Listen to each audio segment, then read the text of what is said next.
Yo,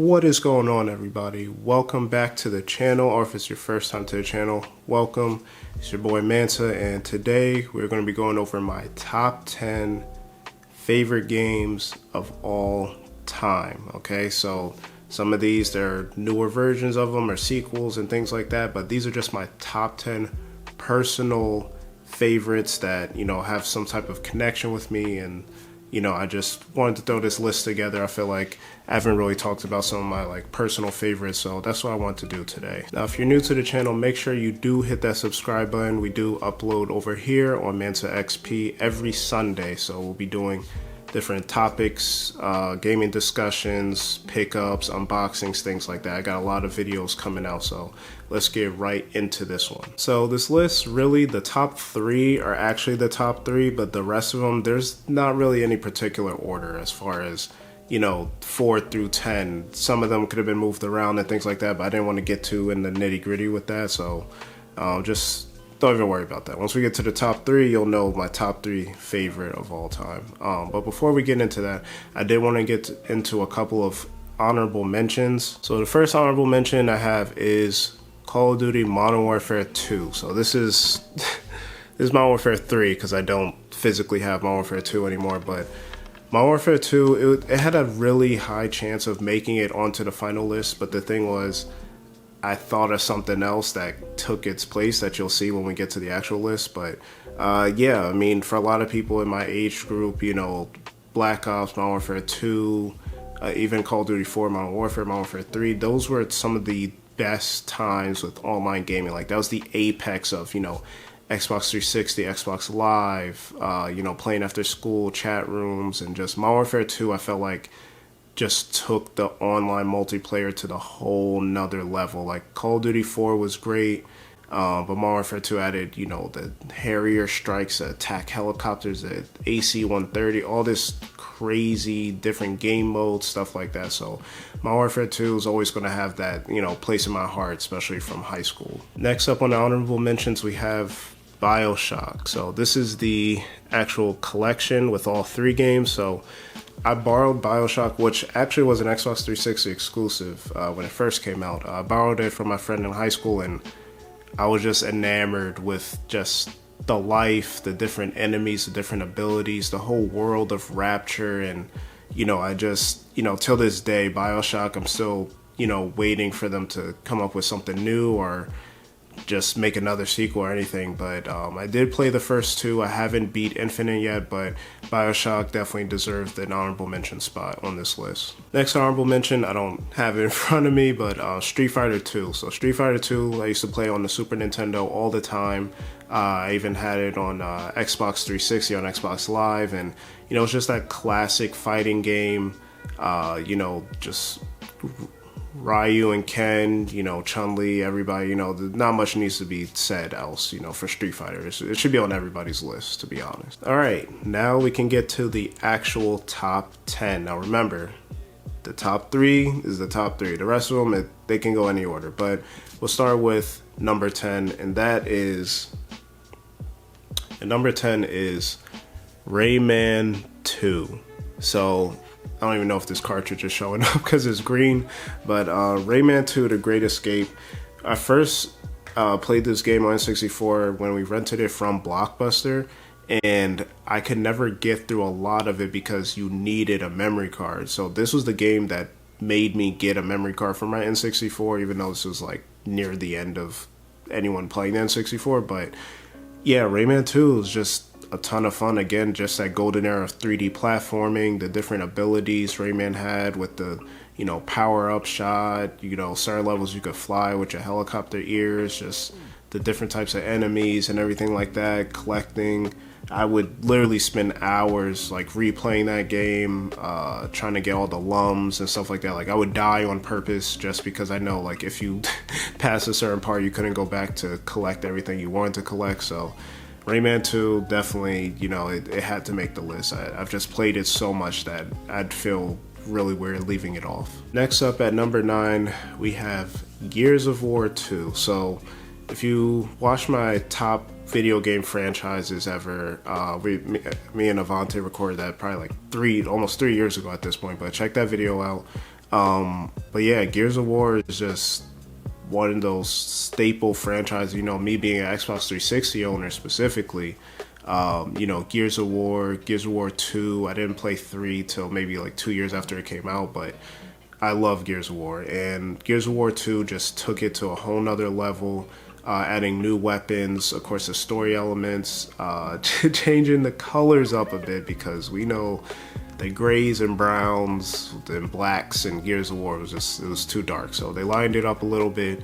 And then of course the addition of Horde mode, like in addition to the story, but Horde mode for the multiplayer just added a whole new level of multiplayer, just fighting through waves of enemies. It just added something that, you know, a lot of games didn't have. Of course, you know, Halo later on had Firefight and stuff like that, but Gears of War 2, it just did everything the first game did and then just took it up a whole nother notch. So Gears of War 2 at number 9. Now for number 8, a Mario game had to make it on this list. So we have the newest Mario game, and that is Super Mario Odyssey. And you know, when it comes to the Mario franchise, I like the games a lot. Like, I've played a lot of them. I love Galaxy, you know, 64, 3D World, you know, Super Mario Land, Super Mario World on the Super Nintendo. All these games are amazing, but Super Mario Odyssey it was just like, it took the best elements of all the games. I mean, they've even added different segments in the game where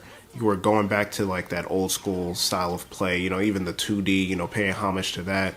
And just the amount of worlds, the amount of moons to collect, you know, it took pretty much that formula from the Nintendo 64 game where you had multiple stars in every level, but you didn't have to, you know, the level didn't change, or you didn't have to beat the level, then come back and play it again or anything like that. You just went around looking for the moons. You could use Cappy to take, you know, control of different enemies and solve puzzles differently. And just the music, I mean, we all know just it just I mean, I'm literally speechless for it. Like, Super Mario Odyssey is just a masterpiece and definitely the best Mario game today. Now, moving on to number 7. So this is kind of what I alluded to in the beginning, where I talked about like there are newer games or sequels that are technically better than this game. But I had to put Devil May Cry 3 on the list. Now, my first Devil May Cry game was actually Devil May Cry 4 on Xbox 360. So before that, Devil May Cry was only on PlayStation, so I never got to play it. So I was watching like gameplay, and then I started watching like the stories of the older games. And then the HD collection came out with Devil May Cry 1, 2, and 3 on the Xbox in, I think it was like 2012 or something like that. So that was the first game that was my first mature game that I bought with my own money, because I was actually old enough to buy it at that time. Like, I think I had just turned 17 or something like that, or I was 18, something like that. But yes, I tried to play the game in the order of the story. So I don't recommend people doing that with video game franchises. Like, play it in the order that they're released, because, you know, prequels realistically are for fans of the franchise. It's not for you to start with. But anyway, so Devil May Cry 3, it just played so much differently than 1 and 2. Just all the weapons you got with the twin blades, the electric guitar, the, you know, Beowulf, like all that, and like just seeing the backstory between Dante and Virgil, it was different, man. I mean, I liked it so much, I bought it on the Switch for whatever reason, but I would buy it on the Xbox Series again. But the thing is, you have to get the HD collection. I don't care for 1 and 2, so that's why I just decided to buy it on Switch. Got it on sale for like $13 or something like that. So Devil May Cry 3 coming in at number 7. Now for number 6. This is kind of what I also alluded to this earlier when I was talking about Call of Duty almost making it to the list, but I replaced it in favor of this game, and that game is Halo. I know this is Halo 5, but again, I don't own it physically, but Halo 3. So Halo 3 also comes into that category of just that, you know, 8th grade, high school, online gaming, you know, Forge mode. It was my first Halo game. I played through the story many times, online co-op.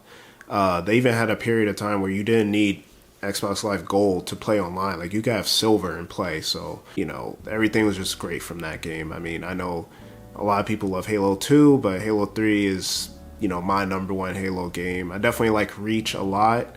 But Halo 3 just is always going to have that place. All right, now we're getting into the top 5. And for number 5, I don't have this physically. I have it on Xbox 360, but just for, you know, the video's sake, we have Sonic Adventure 2. This is Sonic Frontiers Steelbook, but Sonic Adventure 2. I originally was trying to think, do I like Sonic Adventure 1 more or 2? So I had Sonic Adventure on the Dreamcast, but my main fight for Sonic Adventure 1 was just the fact that I liked playing more Sonic levels. Like, there was 9 or 10 Sonic levels, but besides that, I didn't really care playing for Tails or Knuckles or anything like that. So Sonic Adventure 2, I played it as Sonic Adventure 2 Battle on the GameCube, and just going through the, you know, the hero story, the dark story, you know, the introduction of Shadow. I always wanted Sonic Adventure 2 on the Dreamcast, but never got to play it. But, you know, I just thought, like, overall, story-wise, gameplay-wise, I mean, we all know City Escape. Hey, listen, I ain't gonna sing the song right now, but maybe I'll play it in the background or something. But, yeah, Sonic Adventure 2 is just, you know, Sonic's my favorite franchise, and I do think it is, you know, one of the best 3D Sonic games. Of course, there's, you know, the issues and camera and glitches and stuff like that. But, you know, the Chow Garden, just the mini games, the amount of emblems to get in the game. It just, Sonic Adventure 2 is just, it's great. I'm not going to say perfect because we know it's not. But Sonic Adventure 2 coming in at number 5. Now, for number 4, I did have the actual physical version of this game, but my brother lost his Super Nintendo after I let him borrow his Super Nintendo. I know it sounds weird, but basically what I want to say is Donkey Kong Country. So this is Tropical Freeze on the Switch, but the original Donkey Kong Country on Super Nintendo, which is available on the Switch, on the Nintendo Switch Online. Again, one of those games that I just played so much. It was very difficult growing up. I don't know why, but like when I played it on the Switch, I was kind of breezing through it. Like, I think I beat the game in like 4 hours or something like that. But yeah, growing up, like Donkey Kong Country, just the style of the game. I used to watch the show on ABC Family. The music, especially, we know that aquatic theme that everybody uses in all their videos. Like, Donkey Kong Country just is just classic. I mean, they're all good. Donkey Kong Country 2 and 3, Tropical Freeze, Returns, they're all great. Just great platforming.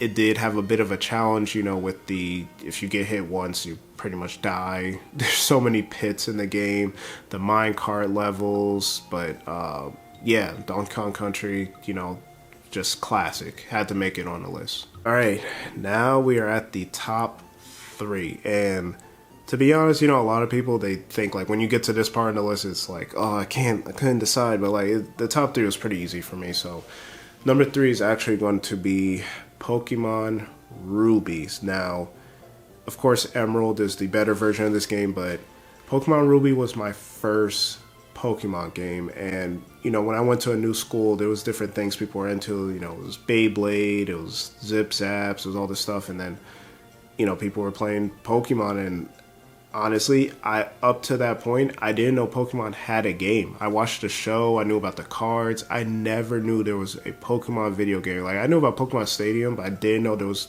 games on the Game Boy, and I couldn't believe I went, you know, 8-9 years in my life without knowing that. But yeah, my mom got me Pokemon Ruby, and I put in 189 hours into that game. You know, the Hoenn region, Gen 3, it's always going to be like my first, you know, game.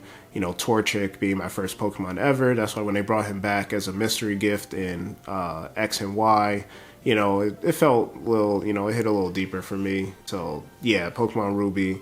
I got my Latios in that game. Just, you know, that started the whole thing for me, from Ruby to Fire Red to Emerald to Diamond, you know, and so on and so forth. So Pokemon Ruby at number 3. All right, next up for number 2, we have Super Smash Brothers. So I didn't know if I wanted to do Smash 4 or Smash Ultimate. To be honest, Ultimate, it kind of is just the best version of Smash. But I kind of want to go with Smash 4. The only reason I want to go with Smash 4 is because of the custom moves, man. Like, the custom moves was such a great mechanic that they added into the game that I felt that, I was really sad they took it out in Ultimate, and I get it. They had to put all the new characters, every character ever, and it's the quote-unquote Ultimate version, but the custom moves, man, like, I was able to do, like, using Dr. Mario, I could shoot a giant pill instead of, his regular pill, or I had, like, a whirlwind spin, or you could do, like, slip bombs that could turn to a spike with Samus and stuff like that. So Smash Brothers in general, just along with a bunch of these other games on this list, either have a personal connection or just I have really good memories, especially with friends. But Smash in college, we played so much, like in between classes, just hop in, get two real quick, a bunch of people coming over. Then when Smash 4 came out, you could play with 8 people. It just, like, the amount of batches we play is disgusting, like, with multiple people's different games. So I don't know, we get the notification, hey, you played like 10,000 matches or something crazy. Like, we played that game a lot. So yeah, Smash Brothers, genius concept, genius franchise, just excellency. And now moving on to number 1. Before I say it, y'all guess in the comments what number 1 is. I don't know if y'all could tell what it probably is. It's probably a lot of people's number 1 games, but we have The Legend of Zelda Ocarina of Time. Now, it's pretty dirty, but yeah, Legend of Zelda Ocarina of Time. For a lot of people that are fans of the Zelda franchise, seeing that change to 3D was huge. But for me, it was my first time seeing a Zelda game. I remember being at the store when my mom bought it for my brother. I watched him play. I remember him playing through the Forest Temple. I remember when he beat the game. And then me playing it, it was just so good. Like, it was, like, the story was great. Just the puzzles, it made you really think. Like, that was part of why I really liked Zelda, was the fact that, like, you had to think and figure things out. The music, of course, all Zelda games have really good music, but it focusing on the ocarina and the different songs, being able to warp and things like that, being a main focal point in the game, just took it to a whole nother level. And yeah, I never could figure out how to get into the water temple growing up, so I was just running around doing a million other things until one day I just randomly figured it out, going to, like, that back area, the Zora's Domain or whatever, Zora's Fountain. And yeah, like, that was probably like 2005 or something. So but yeah, Zelda Ocarina of Time, especially the 3D version on the 3DS, just refining everything. It's just classic. I know people love Breath of the Wild, but, like, Ocarina of Time is just it. Legend of Zelda Ocarina of Time, it takes that number 1 spot. So that does it for my top 10, or technically top 15. I know I cheated a little bit with the honorable mentions, but yeah, y'all let me know. What do y'all think of my list? Do y'all agree with some of the games I put on there? What are some of your favorite games? You don't have to give me your whole top 10. Just let me know in the comments what are some of your favorite games. Definitely look forward to some of my other videos I got coming, reviews, things like that. But yeah, appreciate y'all for watching. Leave a like if you did like this video. Subscribe if you have not already, and I'll catch you on the next video. Peace.